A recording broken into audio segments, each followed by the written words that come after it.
श्री गणेशाय नमः।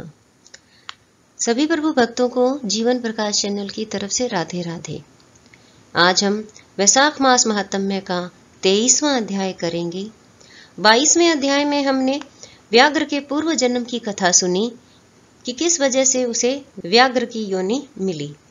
अब इससे आगे की कथा हम 23वें अध्याय में करेंगे। तो चलिए शुरू करते हैं 23वां अध्याय।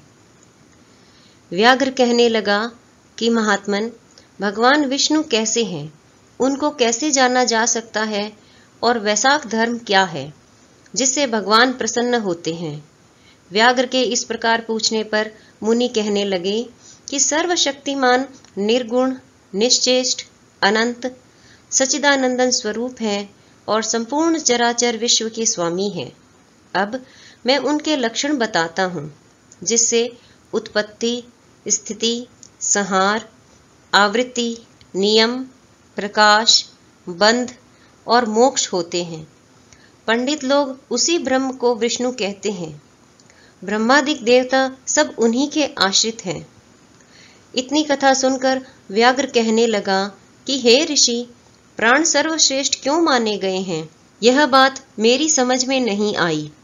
शंख कहने लगे कि हे व्याघ्र, प्राचीन समय में नारायण भगवान कमल योनि में ब्रह्मादिक देवताओं की रचना करके कहने लगे कि मैं ब्रह्मा को तुम्हारा राजा बनाऊंगा और जो कोई तुम में सर्वश्रेष्ठ हो उसी को तुम युवराज बनाओ। जब देवताओं ने यह बात सुनी तो आपस में युवराज बनने के लिए सब विवाद करने लगे, और जब कुछ निर्णय न हुआ तो फिर भगवान के पास जाकर कहने लगे, भगवान, हमको तो कोई भी सर्वश्रेष्ठ दिखाई नहीं देता, इसका तो आप ही निर्णय करिए।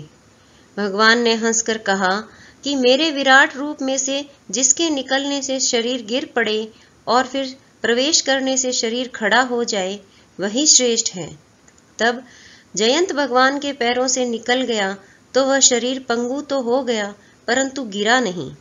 इसी तरह गुहेंद्रिय में से दक्ष के निकल जाने से हस्तहीन कहा गया, नेत्रों में से सूर्य निकल जाने से नेत्रहीन, नाक से अश्विनी कुमार के निकल जाने से नासिका रहित, कानों से दिशाएं निकल जाने से बहरा, जिह्वा से वरुण निकल जाने से अक्षरस, और मन को चैतन्य करने वाले रुद्र के निकल जाने से तो जड़ कहाने लगा।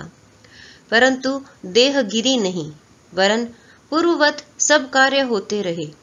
मगर फिर प्राणों के निकलते ही देह गिर गई और उसको मृत कहने लगे। तब सब देवता आपस में कहने लगे कि हम में से इस देह को उठाने में समर्थ होगा, वही सर्वश्रेष्ठ एवं युवराज होगा। सबसे प्रथम जयंत ने पैरों में प्रवेश किया तो पंगुपन तो हट गया परंतु शरीर उठा नहीं। दक्ष गुहेंद्रिय द्वारा प्रविष्ट हुआ, इंद्र हाथों द्वारा, सूर्य नेत्रों द्वारा, अग्नि वाणी द्वारा, रुद्र मन के द्वारा प्रविष्ट होने पर भी देह उठी नहीं। सबसे अंत में प्राण के प्रविष्ट होते ही शरीर उठ खड़ा हुआ। इसी कारण प्राण सर्वश्रेष्ठ और युवराज बना। तब प्राण के सम्मान के लिए सब सामवेद का गान करने लगे। इसीलिए स्थावर और जंगम आत्मा के लिए यह सृष्टि प्राणात्मक है। प्राण ही जग उत्पत्ति है, प्राण बिना जगत कुछ भी नहीं। इसी के साथ वैशाख मास महात्म्य का 23वां अध्याय पूर्ण हुआ।